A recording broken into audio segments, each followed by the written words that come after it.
What's going on, YouTube people? Jimmy C. I got Ghost Tree here, issue 1. I think it's a 4-issue miniseries. I picked it up, and it was kind of offbeat, cool. I don't know, it wasn't cool. It's about a kid and his grandfather. It's not a superhero book, and he goes back to Japan when he's grown up, and he goes and visits the tree, and it's spiritual and this and that. Anyway, I got caught up reading this, and I was also having an art itch. You know, I needed to scratch because I hadn't picked up a page of artwork in a while. So long story short, I did some digging around, and I got the first panel page of The Ghost Tree. You know, it's I like the art. I dig it. It's offbeats by this guy Simon Gane, or Gane. He's from like England. I think he's from England, but he lives in Ireland or something. Very nice guy. I wrote him a little bit back and forth. I wrote him and asked him something about the artwork, and he wrote me back right away. That's unheard of for an artist. Here's the following page. It's the grandfather and the boy just sharing a moment. Just I don't know. Like I dig the artwork. I don't regret buying it. It wasn't like super expensive, but something cool to have. Anyway, moving on. What's his face actually saw the light, and we made amends and buried the hatchet. Not like we were arguing. Me and Mr. Dylan Comics Universe. He reached out after my last video that I took down. I'll put it back up though, and he did the right thing. I guess the skies opened up, and he saw the folly of his ways. He's a good kid overall.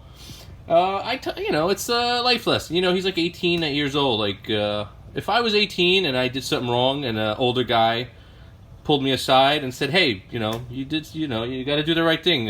Moving forward in life," I would appreciate it. So, like, I wasn't trying to bully him. I was trying to bust his balls a little, let him see what he did wrong. But anyway, he's A-okay, and he's even gracious. He's given me one of his passes for Garden State Comic Con. So, he's back in my good graces. He's A-okay. Not that he was ever out of them. But anyway, moving forward, I picked this up. This is the prime example of why I hate variants.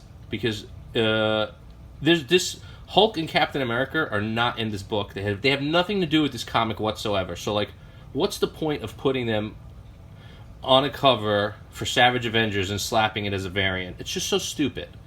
I knew they weren't in it. I picked it up. I needed the issue because I wanted to read it because I read the first issue, and that was the only one available. But that's a grade A example of, like, it's just a money suck, and it's just so stupid. Anyway, moving forward, I grabbed this. I actually never read this comic, so for $1, I said, let me read it. I sold my copy about a year and a half ago, and I paid for the windows in the house.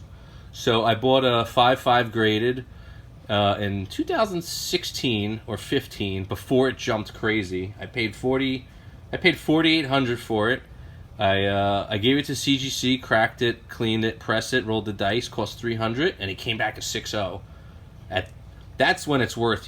People crack, clean, and press all these books, but like if you're assuming it's going to go up half a grade, or a 0.2, 9.2 to 9.4, whatever. Like, that's the most grade bump like on normal you're going to get. But like, if the value of the book doesn't go up tremendously, it's just pointless to do it. You got to pay to mail. You got to mail it to the guy who's pressing it. You got to pay for the pressing. You got to get it back. You got to crack it out, which you already paid for probably, and then you got to regrade it, or maybe you're sending it to CCS. They charge extra. So like, if it's like a book worth $200 and then it goes up grade bump half and now it's worth $250, big deal. It's not worth it. But Spidey, from a 5.5 to a 6, it's about a $3,000 jump. So it was like hitting the lotto. And I sold the book cash, clean, and I paid for the windows. Bought the wife a pair of shoes too. What else did I get? I got this book. It was $1. I'm an art history major. I'm a big fan of like ancient Rome and stuff like that. I love the show Rome HBO. I watched all this stuff on Netflix. This was fun, a fun read, and it was a lot of pages too for $1. But they suck you in because I think this is the only issue, and then at the end it tells you where to buy the the trade that's coming out the end of the month, and the trade's like $35. I almost bought it, but I resisted. I think I'll live. What else? Oh, and then I picked this up. Got my Goblin fix. It was from Scott Koblish. It's from Spectacular Spider-Man #1. It's a one-shot from 2014, I believe. Oh, you know what? I actually have on the back. This is the issue. So I gotta go pick up this issue so I can thumb through it and look at the artwork and see if there's any other cool pages I gotta look for.